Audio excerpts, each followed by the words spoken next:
आज वज़ीर-ए-आज़म नरेंद्र मोदी अलीगढ़ के दौरे पर रहेंगे, जहां राजा महेंद्र प्रताप सिंह यूनिवर्सिटी का संग बुनियाद रखेंगे। 92 एकड़ से ज्यादा जमीन में बनने वाली यूनिवर्सिटी के संग बुनियाद की तकरीब में सीएम योगी के साथ गवर्नर आनंदीबेन मौजूद होंगी। साथ ही रियासत के कई वजीर और बीजेपी लीडरान भी प्रोग्राम में मौजूद रहेंगे। वज़ीर-ए-आज़म Narendra Modi defence corridor Aligarh north का भी संग बुनियाद रखेंगे। साथ ही पीएम मोदी अलीगढ़ में अवामी जलसे से खिताब भी करेंगे। इसके बाद यूनिवर्सिटी के मकाम और डिफेंस कॉरिडोर का जायजा लेंगे। अलीगढ़ से हमारे नुमाइंदे मोहम्मद कामरान हमारे साथ जुड़ चुके हैं। कामरान, वज़ीर-ए-आज़म का दौरा, कई प्रोजेक्टों का इफ्तिताह होगा, उनका शेड्यूल बताएं। जी मुलाजा, बिल्कुल मैं आपको बता दूं कि वज़ीर-ए-आज़म का आज अलीगढ़ दौरा है, जहां वो राजा महेंद्र प्रताप यूनिवर्सिटी और डिफेंस कॉरिडोर का संग बुनियाद रखेंगे। अलीगढ़ के लिए उत्तर प्रदेश, खासतौर से मगरबी उत्तर प्रदेश के लिए ये एक बड़ा ऐतिहासिक पल है, क्योंकि काफी दिनों से डिमांड की जा रही थी कि अलीगढ़ के अंदर यूनिवर्सिटी कायम हो। आज से 2 साल पहले योगी आदित्यनाथ ने ये ऐलान किया था कि हम अलीगढ़ में यूनिवर्सिटी बनाएंगे राजा महेंद्र प्रताप के नाम पर। तो यकीनन आज वो लम्हा आ चुका है जब यूनिवर्सिटी का संग बुनियाद रखा जा रहा है और खुद वज़ीर-ए-आज़म अलीगढ़ आकर इसका संग बुनियाद रख रहे हैं। तो यकीनन ये एक अलीगढ़ के लिए बड़ी फख्र की बात है कि अलीगढ़ मुस्लिम यूनिवर्सिटी के पास यहाँ एक दूसरी यूनिवर्सिटी का कयाम होने जा रहा है। जी मुलाजा, बिल्कुल। और इन प्रोग्रामों में कौन कौन शामिल होंगे? वज़ीर आला योगी आदित्यनाथ होंगे ही, और उनके साथ कौन शिरकत करेंगे?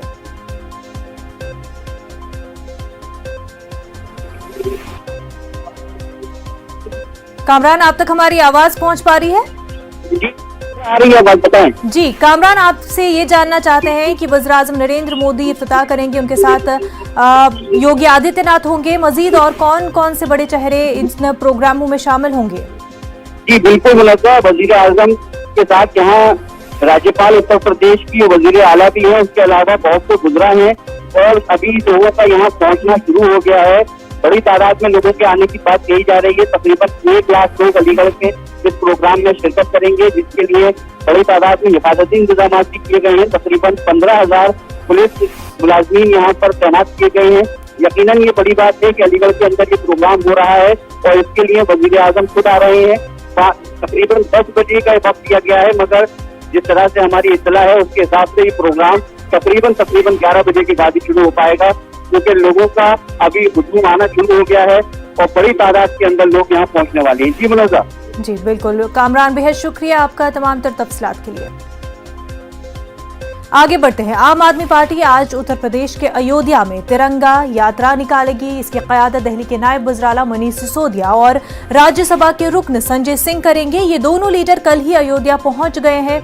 कल सिसोदिया और संजय सिंह ने ज़ेर तामीर राम मंदिर के अहाते में पहुंचे और पूजा अर्चना की। यात्रा शहर में गुलाबबारी से गांधी पार्क तक निकाली जाएगी। आम आदमी पार्टी की तिरंगा यात्रा ऐसे वक्त निकाली जा रही है जब वो उत्तर प्रदेश में दाखिल होने की कोशिश कर रही है, जहां अगले साल असेंबली इंतखाबात होने वाले हैं। अरविंद केजरीवाल की ज़ेर क़यादत पार्टी ने 29 अगस्त को आगरा में अपनी रियासतगीर यात्रा का आगाज किया था और 1 सितंबर को नोएडा में भी तकरीब का इनेकाद किया गया था। अयोध्या में तिरंगा यात्रा के बाद आप लखनऊ में भी प्रोग्राम का इनेकाद करेगी।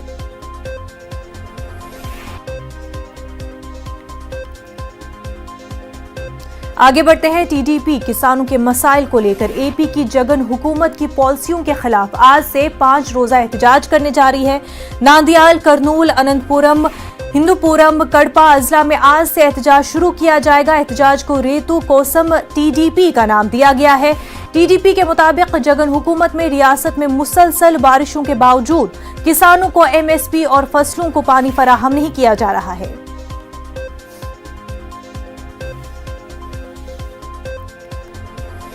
हमारे नुमाइंदे इसहाक हमारे साथ जुड़ चुके हैं। इसहाक, किसानों के हवाले से एहतजाज होने जा रहा है, जगन हुकूमत के खिलाफ ये एहतजाज होने जा रहा है।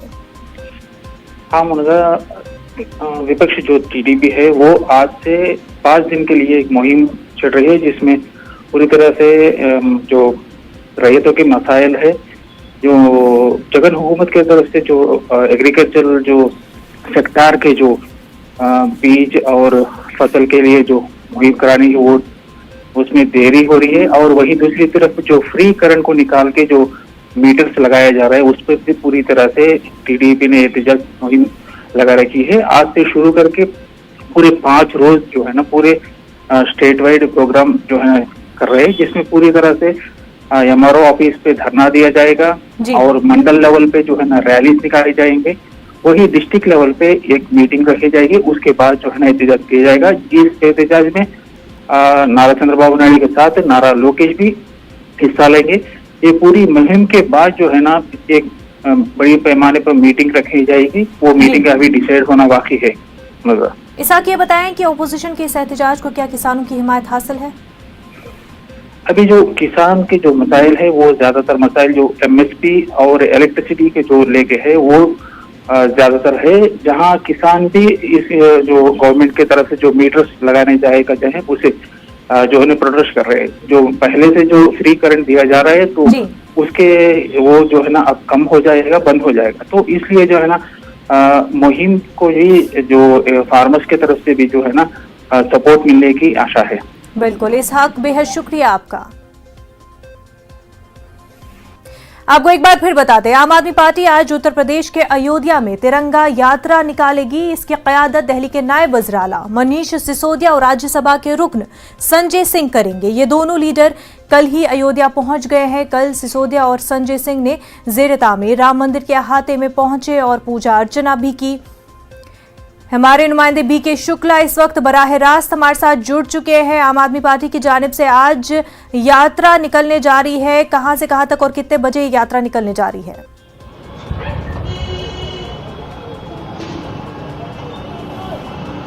देखिए, आम आदमी पार्टी आज अयोध्या में सियासी ताकत दिखाने जा रही है।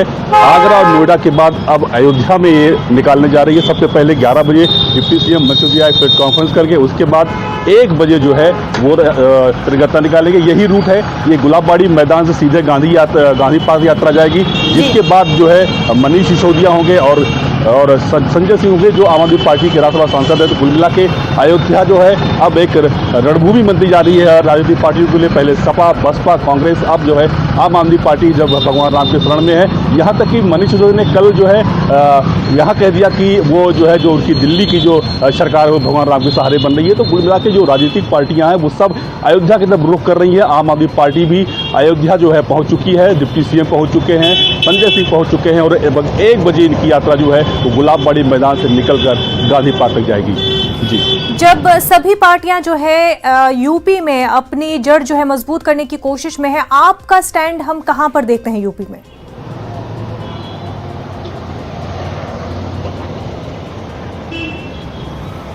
देखिए, आपको बता दें कि जिस तरह से राजनीतिक पार्टियां अयोध्या को रुख कर रही हैं, सभी लोग अब मंदिरों के चक्कर लगा रहे हैं। तो ऐसा लग रहा है कि जो 2022 का उत्तर प्रदेश का जो विधानसभा चुनाव का रण है वो अब भगवान के सहारे ही होने वाला है, क्योंकि इतनी राजनीतिक पार्टियां सब अयोध्या की तरफ रुख कर रही हैं। सबसे पहले बसपा के ब्राह्मण सम्मेलन हुआ, उसके बाद जो है फिर सपा घूम रही, फिर कांग्रेस, अब जो है आम आदमी पार्टी भी जो है वो भगवान राम की शरण में। सबसे पहले मनीष सिसोदिया रामलला का आशीर्वाद लेकर जो है वो फैजाबाद पहुंचे हैं। अब आज जो है वो 1 बजे अपनी जो उनकी तिरंगा संकल्प यात्रा है वो निकालेंगे। हालांकि जिला प्रशासन को अनुमति दी है कि वो अपने जो निर्धारित रूट है उसके हिसाब से अपने ये तिरंगा यात्रा निकालेंगे। बिल्कुल BK शुक्ला, और यूपी में जीतना है, जीत दर्ज करनी है तो राम मंदिर के दर्शन काफी जरूरी पड़ जाते हैं तमाम तर सियासी पार्टियों के लिए। बेहद शुक्रिया आपका। इस वक्त की बड़ी खबर दिल्ली से आपको बता दें, वुज़रा की काउंसिल मीटिंग आज राष्ट्रपति भवन में ये मीटिंग होगी। पहली बार राष्ट्रपति भवन में मीटिंग होगी। वज़ीर आज़म इस मीटिंग की सदारत करेंगे। दिल्ली से आपको यह अहम खबर बता रहे हैं, वुज़रा की काउंसिल मीटिंग होने जा रही है आज और ये मीटिंग राष्ट्रपति भवन में होगी। पहली बार राष्ट्रपति भवन में मीटिंग होने जा रही है जिसकी सदारत वज़ीर आज़म नरेंद्र मोदी करेंगे। विनीत हमारे साथ जुड़ चुके हैं। विनीत, आज पहली बार जो है राष्ट्रपति भवन में वज़ीर आज़म की क़यादत में मीटिंग होने जा रही है।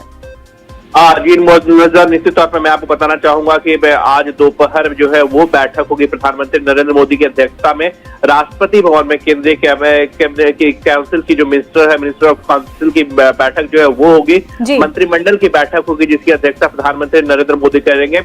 काफी महत्वपूर्ण यह हो जाता है, साथ ही साथ यह सांकेतिक भी है क्योंकि राष्ट्रपति भवन में ऐसी बैठक जो है वो सामान्यतया नहीं होती है, लेकिन काउंसिल ऑफ मिनिस्टर के साथ प्रधानमंत्री नरेंद्र मोदी जो है वो आज बैठक करेंगे। मैं आपको बताना चाहूंगा कि आज यह काफी महत्वपूर्ण हो जाता है और कई मुद्दों पर यहाँ पर जो सरकार की नीतियों हैं उस पर जो है प्रेजेंटेशन जो है वो में दिया जाएगा। कि हमने पहले भी देखा है जब काउंसिल ऑफ मिनिस्टर्स की बैठक हुई है तो विभिन्न मंत्रालयों से जुड़े हुए कामकाज को लेकर के प्रेजेंटेशन में दिया जाता है।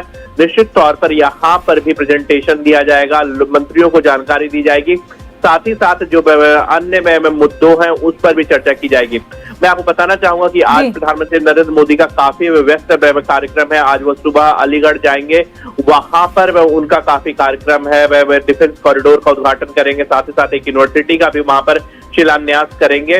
उसके बाद वो जब आएंगे दोपहर तब राष्ट्रपति भवन में काउंसिल ऑफ मिनिस्टर्स की बैठक उनकी अध्यक्षता में होगी। जी बिल्कुल, और काफी अहम ये बैठक क्योंकि पहली बार भी राष्ट्रपति भवन में वज़ीर-ए-आज़म ये मीटिंग करने जा रहे हैं। बेहद शुक्रिया वनीत आपका।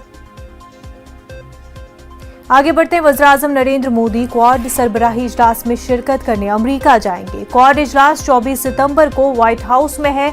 इस इजलास में वज़ीर-ए-आज़म नरेंद्र मोदी के साथ साथ अमेरिकी सदर जो बाइडेन, ऑस्ट्रेलिया के वज़ीर-ए-आज़म और जापान के वज़ीर-ए-आज़म आमने सामने बैठकर मुख्तलिफ आलमी मसाइल पर तबादले ख्याल करेंगे। ख्याल रहे कि गुज़िश्ता साल क्वाड इजलास वर्चुअल हुए थे।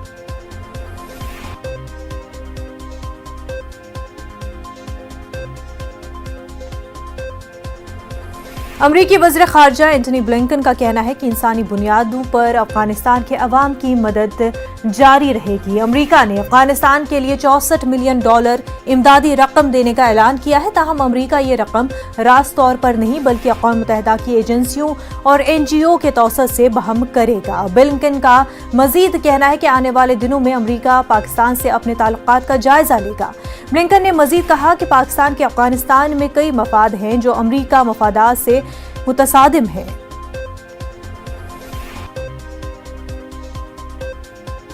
हिंदुस्तान की अफगानिस्तान की सूरत हाल पर नजर रखे हुए है। अक़वाम मुत्तहिदा की आला सतही मीटिंग से S.J. शंकर ने कहा कि अफगानिस्तान की सियासी, इक़्तिसादी, समाजी और सलामती सूरत हाल में बड़ी तब्दीलियां रोनमा हुई हैं जो एक पड़ोसी के नाते हिंदुस्तान के लिए तशवीश का बाइस है। उन्होंने मजीद कहा कि इंसानी इमदाद की रसाई के लिए काबुल एयरपोर्ट से परवाजों की बहाल जरूरी है। उनका मानना है कि मुस्तहिकीन तक इमदाद की रसाई के लिए सफरी रुकावटों को दूर किया जाना जरूरी है। हिंदुस्तान ने अफगानिस्तान के माली मदद का ऐलान नहीं किया है।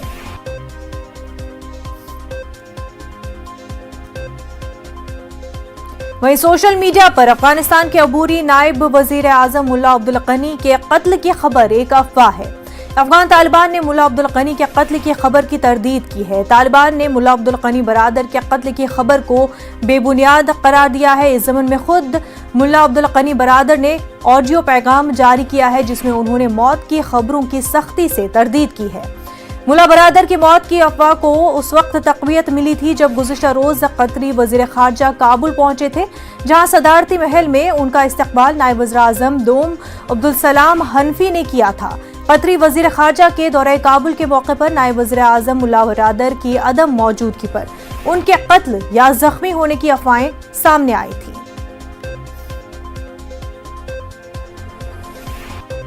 मध्य प्रदेश के तालीमी इदारों में नए तालीमी साल से हुकूमत ने रामायण महाभारत के साथ भगवान श्री कृष्ण, भगवान राम और हनुमान की तालीम को पढ़ाने का फैसला किया गया है। मजहबी और इखलाकी तालीम के निसाब में हुकूमत के जरिए तलबा जहां भगवान राम, हनुमान के बारे में पढ़ेंगे वहीं उन्हें रामायण और महाभारत के बारे में भी पढ़ने का मौका मिलेगा। इसी के साथ हुकूमत ने मुमताज़ मुजाहिदीन आज़ादी को भी निसाब का हिस्सा बनाने का फैसला किया है। हुकूमत मजहबी और इखलाकी तालीम को जहां तलबा के लिए ज़रूरी समझ रही है वहीं कांग्रेस ने हुकूमत के इक़दाम की मुखालफत की है। कांग्रेस ने हुकूमत के फैसले को तनकीद का निशाना बनाते हुए कहा है कि जिन लोगों के नज़दीक भगवान राम सिर्फ सरकार बनाने का जरिया है और जिन लोगों की स्वाने कहीं मौजूद नहीं है उन्हें निसाब में शामिल करना सनातन धर्म की तौहीन के मुतरादिफ है। हमारे अपने BA साइंस ऐसे कई विषयों को लेकर के नई शिक्षा नीति के परिप्रेक्ष्य में जब अपना सिलेबस लागू कर रहा है तो हमारे गौरवशाली अतीत को भी हम सामने लाने का प्रयास कर रहे हैं, चाहे वो हमारे धर्म ग्रंथ से भी जुड़े हों, रामायण हो, महाभारत हो, या हमारे गौरवशाली महापुरुषों का जीवन हो, चाहे रानी दुर्गावती हो, रानी अवंतीबाई हो, या देवी अहिल्या हो, इधर विक्रमादित्य हो, राजा भोज हो, इन सारे महापुरुषों के चरित्र को लेकर के भी हम सामने आने का प्रयास कर रहे हैं और इन सब के माध्यम से अपने विद्यार्थियों को नई शिक्षा नीति के माध्यम से हमारी अपनी गौरवशाली अतीत को पढ़ने का, समझने का मौका भी मिलेगा और प्राचीन साइंस विज्ञान को भी विद्यार्थी समझ पाएंगे। हमारे देश, संस्कृति, समाज और संस्कारों के हर रग में राम बसा हुआ है और उसमें कहा गया है कि राम जन्म में, राम मरण में, राम बसा कण कण में है। तो जब कण कण में राम बसा हुआ हो और जिस हनुमान के दिल को चीर कर उन्होंने बताया था कि वहां भी राम बैठे हुए हैं, उसको यदि मोहन यादव जी की सरकार अब पाठ्यक्रमों में शामिल करने की कोशिश करेगी तो मैं सोचता हूं कि सनातन धर्म का अपमान है। जो लोग राम को धर्म की अपेक्षा अपनी आर्थिक समृद्धि और सरकार बनाने का माध्यम बनाए हुए हैं, यदि वो राम, हनुमान और कृष्ण की जीवनियां जो उपलब्ध ही नहीं है, जो अवतार थे, जो ग्रंथों में लिखे हैं, जिनको पूरे विश्व में सम्मान की निगाह से देखा जाता है, उनको उज्जैन के मोहन यादव यदि समझाने की कोशिश करेंगे तो मैं सोचता हूं कि यह हमारे तीनों आराध्यों का अपमान है। पार्लिमानी निज़ाम और अवामी तवक्कुआत के मौजू पर राजधानी असेंबली में एक सेमिनार से खिताब करते हुए मरकजी वजीर नितिन गडकरी ने अपनी ही हुकूमत की चुटकी ली। गडकरी का ये बयान गुजरात के साबिक वज़ीर आला विजय रूपानी के इस्तीफे के 2 दिन बाद आया। गडकरी ने खिताब करते हुए कहा कि सियासत में भी कोई खुश नहीं है। जो एमएलए है वो इसलिए खुश नहीं है कि वो वजीर नहीं बने और जो वजीर है वो इसलिए खुश नहीं है कि उन्हें अपनी पसंद की वजारत नहीं मिली और कुछ इसलिए नाराज हैं कि वो वजीर आला नहीं बने और वज़ीर आला इसलिए खुश नहीं है कि उसे भरोसा नहीं है कि कब हटा दिया जाए। एक ने पूछा था कि तुम में से सुखी कौन है, हाथ ऊपर करो, किसी ने नहीं किया, क्योंकि जो एमएलए थे वो इसलिए दुखी है कि वो मंत्री नहीं बन पाए। मैं आपके लिए नहीं कह रहा हूं। मंत्री इसलिए दुखी थे कि उनको अच्छा डिपार्टमेंट नहीं मिला। जिनको अच्छा डिपार्टमेंट नहीं मिला वो इसलिए दुखी थे कि वो मुख्यमंत्री नहीं बन पाए, और जो मुख्यमंत्री बन पाए वो इसलिए दुखी है कि कब रहेंगे और कब जाएंगे इसका भरोसा नहीं। वो चीज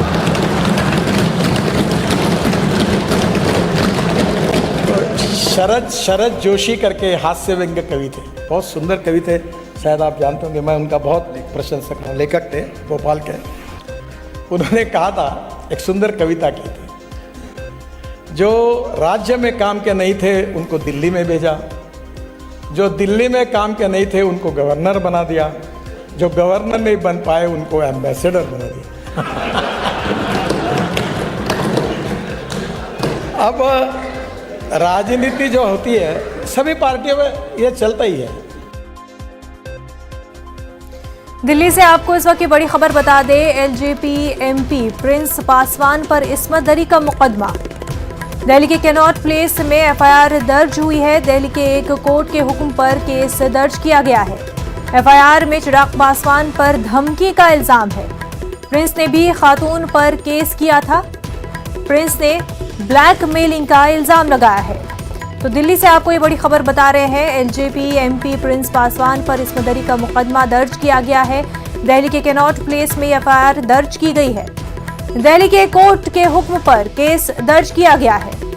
एफआईआर में चिराग पासवान पर धमकी का इल्जाम लगा है। वहीं प्रिंस ने भी खातून पर केस दर्ज किया था। प्रिंस ने ब्लैकमेलिंग का इल्जाम लगाया है।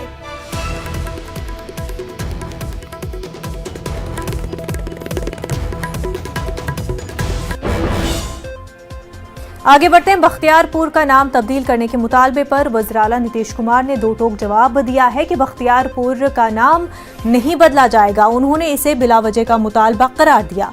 नीतीश ने कहा कि वो उस जगह का नाम क्यों बदलेंगे। नीतीश कुमार ने खुद के बारे में कहा कि बख्तियारपुर में पैदा होने वाला शख्स ही नालंदा यूनिवर्सिटी की तामीर नौ करा रहा है। क्या फालतू बात है। बख्तियारपुर का नाम क्या के लिए बदलेगा? मेरा जन्म स्थान बख्तियारपुर है, उगरा के नाम बदलेगा? क्या बात करते हैं बख्तियारपुर? बख्तियारपुर के बारे में बिना मतलब का बात करते रहता कि यहीं पर हुआ, इसी से नालंदा गया।